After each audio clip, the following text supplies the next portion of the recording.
Assalaamu calaykum asxaabta qiimaha badan mar kale iyo isku soo laabasho wacan waxaan rabaa maanta inaan idinla wadaago testi aad u muhiim ah isticmaalkiisa uu badan yahay sidoo kale ayna fududahay in la sameeyo haddii ay ahaan lahayd laboratoryga in lagu sameeyo ama siteka constructionka markii la joogo in la sameeyo.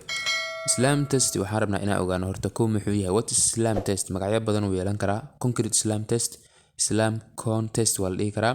Marka muxuu yahay? Waa testi lagu go'aamiyo intee ayuu la egyahay concrete-kaaga vocability-giisa. Waxa uu ku cabirayaa ama uu ku go'aaminayaa concrete-kaaga vocability uu leeyahay. Waxaan dareensanahay vocability waa mid ka mid ah properties-ka uu leeyahay fresh concrete.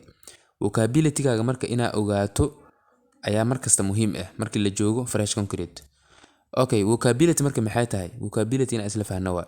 Vocability definition badan ay leedahay oo iska dhow laakiin waxaan dhihi karnaa vocability waa fududaanshaha ay fududahay in concrete-keena aan isku qasno sidoo kale aan dhigno ama aan geyno goobtii aan ugu talagalnay sidoo kale aan ka dhigno mid consolidated ah oo macnaha in laga dhigo more solid macnaha shay compaction badan in lagu sameyn karo macnaha compaction in lagu sameyn karo macnaha laga wadaa consolidationka sidoo kale finishing aan ku sameyn karno ama salaaxid iyo wixii lamid ah inaan ku sameyn karno concrete-keena intaasoo dhan haddii concrete-keena aan ku sameyn karno waxaan dhihi karnaa concrete-kaas vocability-giisa wuu fiican yahay ama waxaan dhihi karaa fresh concrete-kaas waa workable waa macnaha.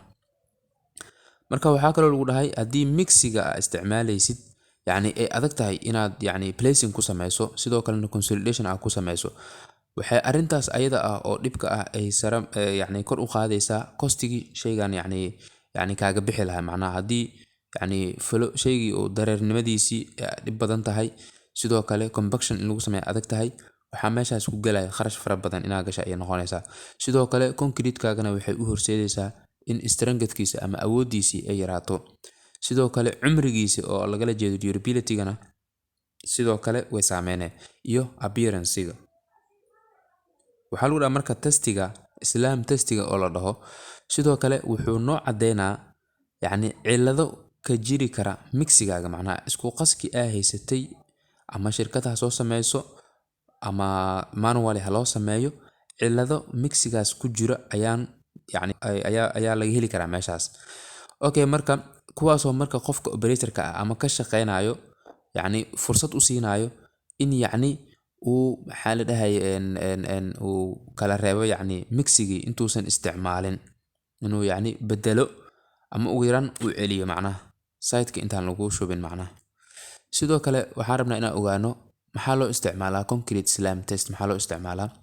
Sababta ugu weyn ee loo sameeyo testigan waa in la xaqiijiyo in concrete-kan anaga haysano manually ha loo sameeyo ama maxaa la dhahay concrete plantis ha soo sameeyaan shirkadaha macnaha waxaan rabnaa kaliya inaan anaga xaqiijino in badgeska kala duwan ee la keenayo in ay leeyihiin quality iyo strength isku mid ah macnaha ugu yaraan isku daba dhow macnaha iska daba dhow.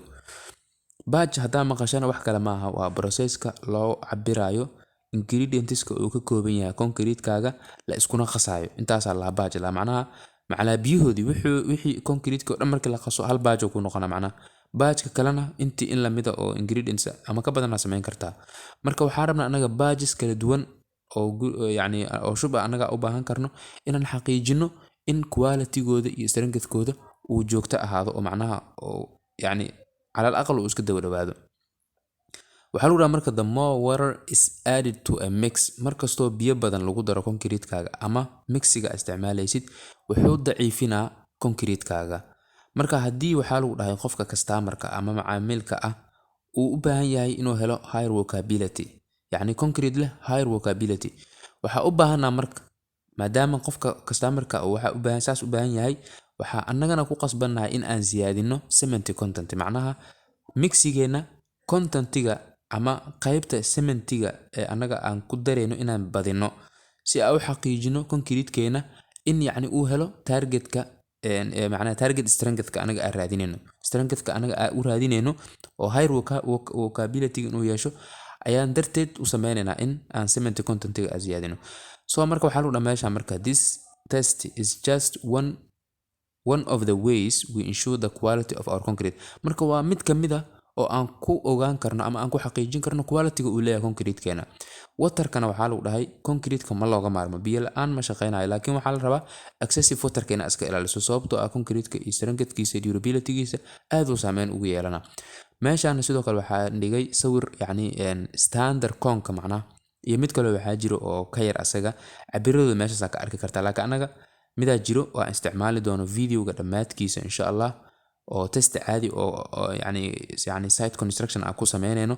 waa ujeedaa heightkiisa waa 300 mm,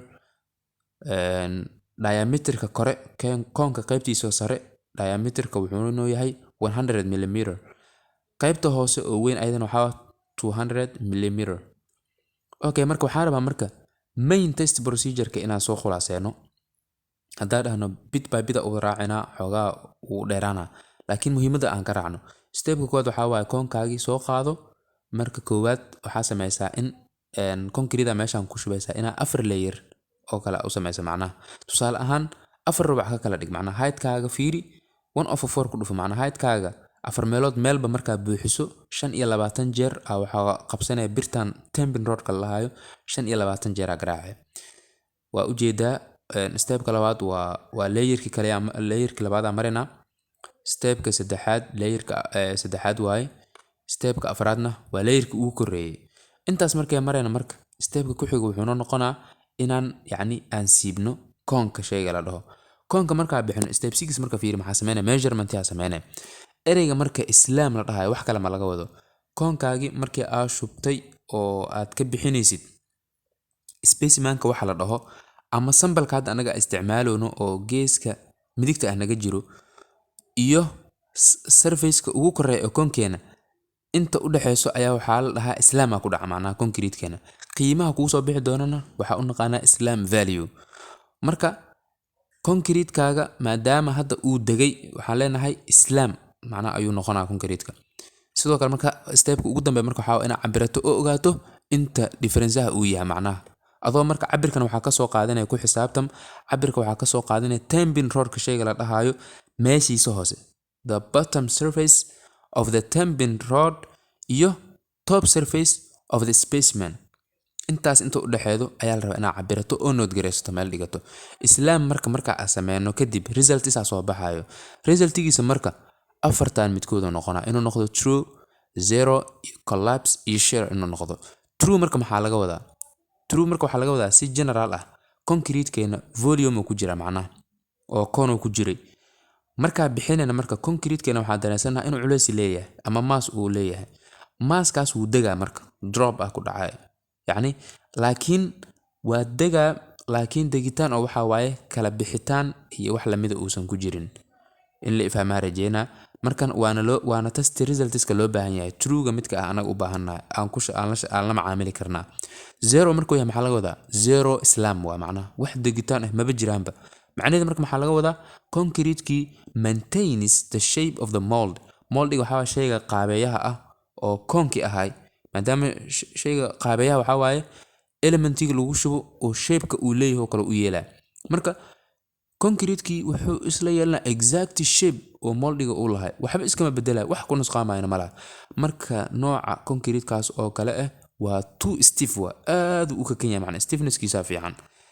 okay, marka and has almost no vocabulary. kan oo kalena vocabulary ma laha. waxaan rabaa marka meeshaan wax yar inaan ku darsado. ereyga vocabulary lahaa waa soo aragnay, laakiin waxaa ku hoos duugan laba macno oo aad u muhiim ah inaad fahanto. labadaas macno waxay kala yihiin consistency iyo cohesiveness. consistency waxaa waaye awoodda uu concrete-ka uu leeyahay inuu flow sameeyo ama socod, yacni waa la shubaa maahano ama meela lagu dareerinaa. marka dareeritaanka awoodda uu leeyahay inuu concrete-keena dareero ama socdo consistency waa waxaa saameyn ku leh oo xukumo biyaha waterka si direct proportion uu leeyahay. marka hadaa biyaha badiso consistency-ga wuu badanaa, laakiin excessive lama rabo.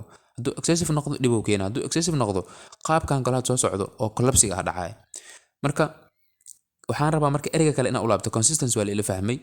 cohesive waxaa laga wadaa cohesiveness waxaa laga wadaa awoodda concrete-keena uu leeyahay in elementiskiisa uu isku macnaha ay is haystaan macnaha oo aggregate-kii, cement-kii, water-kii iyo maxaa la dhahaye aggregate-kii inay is wada haystaan macnaha iyo ciidda inay awoodda marka ay isku wada heesanayaan ingredientskaas concrete-kan uu ka sameeyay waxaa loo yaqaanaa cohesiveness.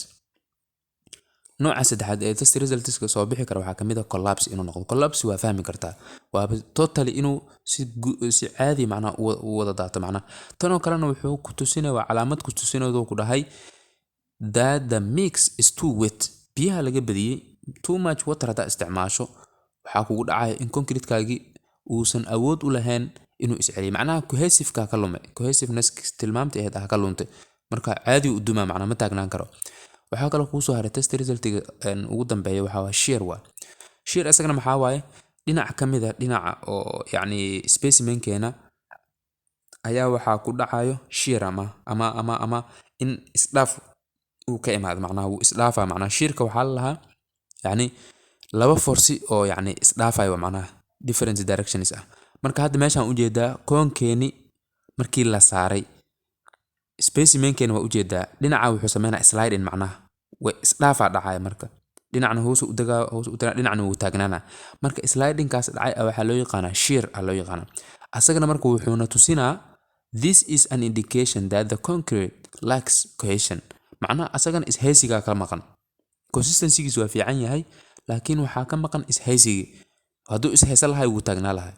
waxaan rajeynayaa in wax laga fahmay qaybtaas.